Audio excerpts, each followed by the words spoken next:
샬롬, 말씀 읽어주는 김기훈 목사입니다. 오늘도 기대하는 마음과 사모하는 마음을 가지고 하나님의 말씀 함께 읽겠습니다.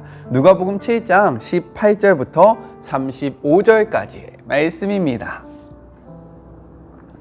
요한의 제자들이 이 모든 일을 요한에게 알렸다. 요한은 제자 가운데 두 사람을 주님께 보내어 물었다. 우리가 기다려온 분이 선생님이십니까? 아니면 아직도 기다려야 합니까? 두 사람이 예수 앞에 와서 말했다. 세례자 요한이 우리를 선생님께 보내어 우리가 기다려온 분이 선생님이십니까? 아니면 아직도 기다려야 합니까? 하고 물어보라고 했습니다. 예수께서는 몇 시간에 걸쳐 질병과 고통과 악한 귀신으로 시달리는 많은 사람들을 고쳐주시고 눈먼 많은 사람들의 눈을 뜨게 해주셨다. 가서 방금 너희가 보고 들은 것을 요한에게 알려라. 눈먼 사람이 보고 저는 사람이 걷고 나병 환자가 깨끗해지고 귀먹은 사람이 듣고 죽은 사람이 살아나며 이 땅의 불쌍한 사람들에게 하나님의 환대와 구원이 베풀어지고 있다. 이것이 너희가 기대했던 것이냐? 그렇다면 너희야말로 복된 줄 알아라. 요한이 보낸 사람들이 떠나자 예수께서 요한에 대해 우리에게 더 말씀하셨다. 그를 보러 광야로 나갈 때에 너희는 무엇을 기대했더냐? 주말을 쉬러 나온 사람이더냐? 아닐 것이다. 그럼 무엇이냐? 멋진 양복을 차려입은 교주더냐? 광야에서는 어림도 없다. 그럼 무엇이냐? 하나님의 메시지를 전하는 사람이냐? 맞다. 하나님의 심부름꾼이다. 너희 평생에 최고의 하나님 심부름꾼일 것이다. 그는 예언자 말라기가 말한 그 심부름꾼이다. 내가 내 심부름꾼을 앞서 보내어 내 길을 평탄하게 만들 것이다. 내가 너희에게 최대한 알기 쉽게 설명하겠다. 역사상 어느 누구도 세례자 요한보다 나은 사람은 없다. 그러나 그가 너희에게 준비시킨 천국에서는 가장 낮은 사람이라도 요한보다 앞선다. 요한의 말을 듣고 그에게 세례를 받아 천국에 들어온 평범하고 평판이 좋지 않은 사람들이 가장 분명한 증거다. 바리새인들과 종교 관리들은 그런 세례를 거들떠보지도 않았고 자기보다 못한 사람들에게 자기 자리를 내어줄 마음도 없었다. 이 세대 사람들을 어떻게 설명할 수 있을까? 그들은 우리는 더 놀고 이야기하고 싶은데 엄마 아빠는 늘 피곤하다고 바쁘다고 해요 하고 불평을 늘어놓는 아이와 같다. 세례자 요한이 와서 금식하니 너희는 그가 미쳤다고 했다. 인자가 와서 실컷 먹으니 너희는 인자가 술꼬래라고 했다. 본래 여론조사는 믿을 만한 것이 못되지 않더냐. 음식 맛은 먹어보아야 안다. 이것은 하나님의 말씀입니다. 오늘 말씀은요, 내용상 세 부분으로 나눠서 생각해 볼 수 있습니다. 먼저 첫 번째 18절부터 23절 예수님에 대한 요한의 반응이에요. 주의 길을 예비하는 자로 이 땅에 왔던 요한은요, 예수님의 메시아됨을 확인하기 위해 제자들을 불러 그 궁금함을 질문합니다. 제자들은 예수님께로 나아갔고요. 그리고 요한이 했던 질문을 던지고 예수님은 그 질문에 대답을 하시는 것이 바로 이 부분이라는 거죠. 오늘 이 누가복음에는 기록이 되어 있지 않지만 마태복음을 보니까요, 이렇게 기록되어 있어요. 마태복음 11장 2절의 말씀입니다. 요한이 옥에서 그리스도께서 하신 일을 듣고 제자들을 보내요. 지금 요한이 옥에 갇혀 있다는 것을 분명하게 드러내고 있는 거예요. 이렇듯 요한은요, 옥에 갇혀 있었지만 예수님에 대해서 큰 관심이 있었고요. 예수님의 삶을 주목하여 바라봤다라는 거예요. 그리고 나서 그는요, 이렇게 질문을 합니다. 누가복음 7장 19절의 말씀 같이 한번 읽어볼까요? 요한이 그 제자 중 둘을 불러 주께 보내어 이르되 오실 그이가 당신이오이까? 아니면 우리가 다른 이를 기다리오이까? 하라 하매 라고 이야기합니다. 여기서 우리가 주목해야 할 것이 있는데 무엇이냐? 세례 요한은 예수님을 주목하여 보았고 그의 길을 예비하는 자였지만 예수님의 메시아라는 이 사실을 확신할 수 없었다라는 거예요. 갈팡질팡했다라고 성경은 이야기하고 있습니다. 왜 그랬을까요? 왜 요한은요, 예수님에 대해서 주목했고 예수님의 삶을 바라보았지만 이의 마음속에 확신이 들지 않았을까요? 그것은 바로 요한이 생각했던 메시아상과 그리고 예수님이 실제로 보여주셨던 메시아상이 달랐기 때문입니다. 우리 말씀을 같이 한번 볼까요? 누가복음 3장 17절에 요한은 이렇게 이야기해요. 손에 키를 들고 자기 타당마당을 정하게 하사 알곡은 모아 곳간에 들이고 죽정이는 꺼지지 않는 불에 태우시리라. 이것이 바로 요한이 선포했던, 요한이 기대했던 메시아상이었습니다. 즉 심판의 메시아였다라는 거예요. 그런데 실제로 예수님은 어떠하신 분이었어요? 예수님은요, 자신의 삶을 이렇게 이야기하십니다. 22절의 말씀이에요.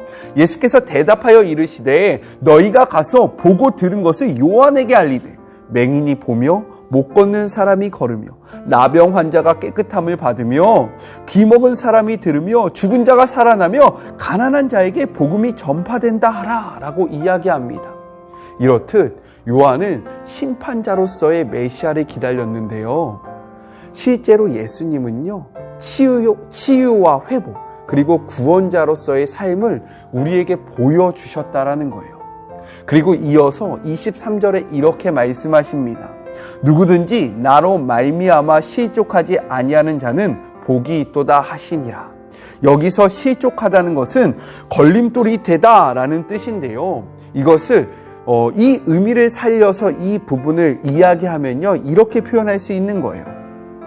어떤 장애물 때문에 예수님의 메시아로서의 정체성을 의심하고 불신하게 하는 것이 바로 실족하게 하는 것이다 라는 의미입니다.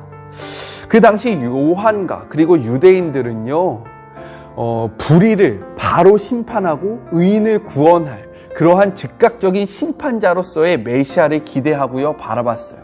하지만 예수님은요, 우리의 삶을 먼저 치유해 주셨고 우리의 삶에 공감해 주셨고 우리의 삶을 회복시켜 주셨고 우리를 영원한 하나님의 나라로 인도하시는 구원자의 삶의 모습으로, 그 구원자의 메시아의 모습으로 오셨다라는 거예요. 이렇듯 우리의 생각과 실제로 예수님의 모습은 다를 수 있습니다. 우리가 주목해야 할 것은 무엇이냐면 우리의 생각으로 예수님을 끼워 맞추는 것이 아니라 성경이 이야기하고 있는 예수님의 모습을 그대로 받아들이는 것이 너무나도 중요한 거예요. 이렇게 하지 않을 때에 우리는요, 우리의 생각으로 말미암아 걸려 넘어지게 되고요, 예수님을 바라보면서 실족할 수 있다라고 오늘 예수님은 우리에게 이야기하고 계신 겁니다. 따라서 성경을 바르게 이해하고 성경을 바르게 바라봄으로 예수님이 누구신지를 분명하게 깨닫는 것이 너무나도 중요하다라는 거예요.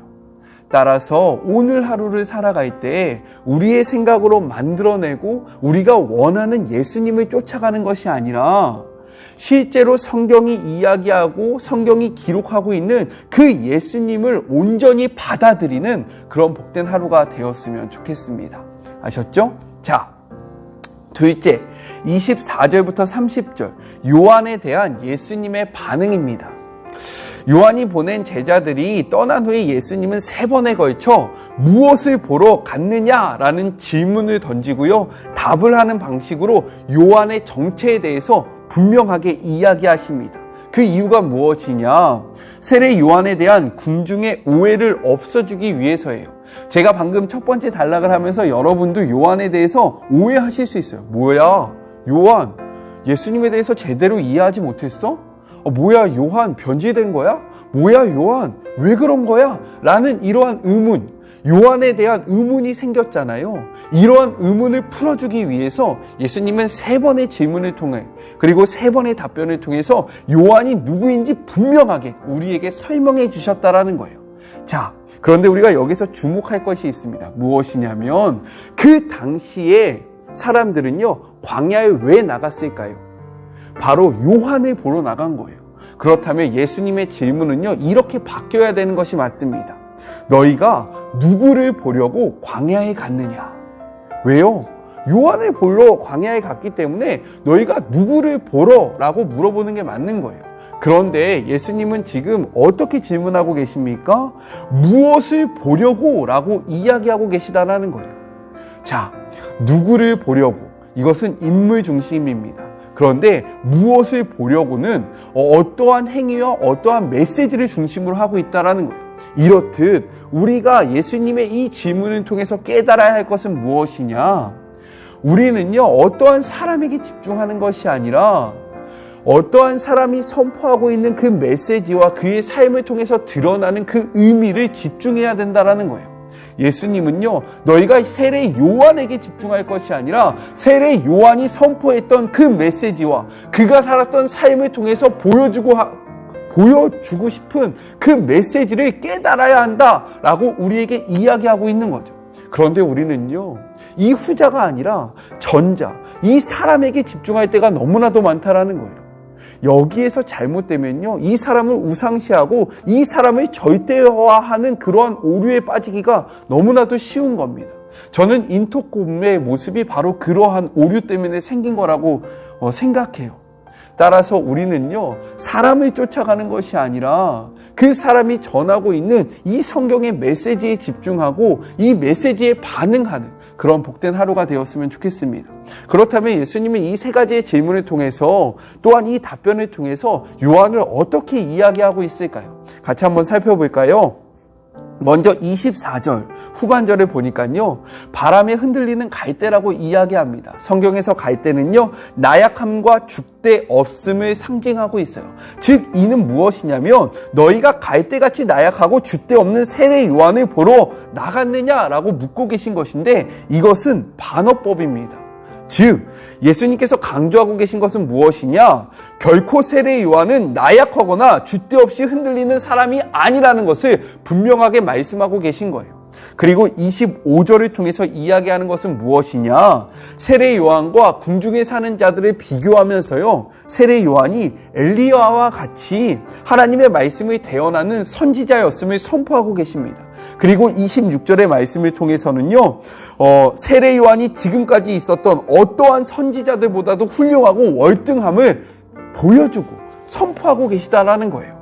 그러면 우리는 왜 이처럼 예수님이 요한을 높게 평가하고 있는지 생각해 봐야 하지 않겠습니까?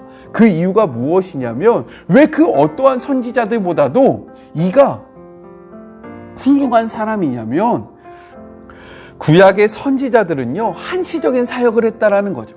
그들이 하나님의 공의를 선포하고 회개를 촉구하긴 했지만 영원한 하나님의 나라에 대한 구체적인 그러한 모습을 알지 못했어요. 하지만 요한은요, 실질적인 그 하나님의 나라를 이루시러 오신 그 예수님의 길을 직접적으로 예비했던 사람이기 때문에 어떠한 구약의 선지자들보다도 더욱더 훌륭하고 귀하다라고 말씀하신 거예요. 이어서요, 예수님은 28절에 이렇게 말씀하십니다. 그러나 내가 너희에게 말하노니 여자가 낳은 자 중에 요한보다 큰 자가 없도다.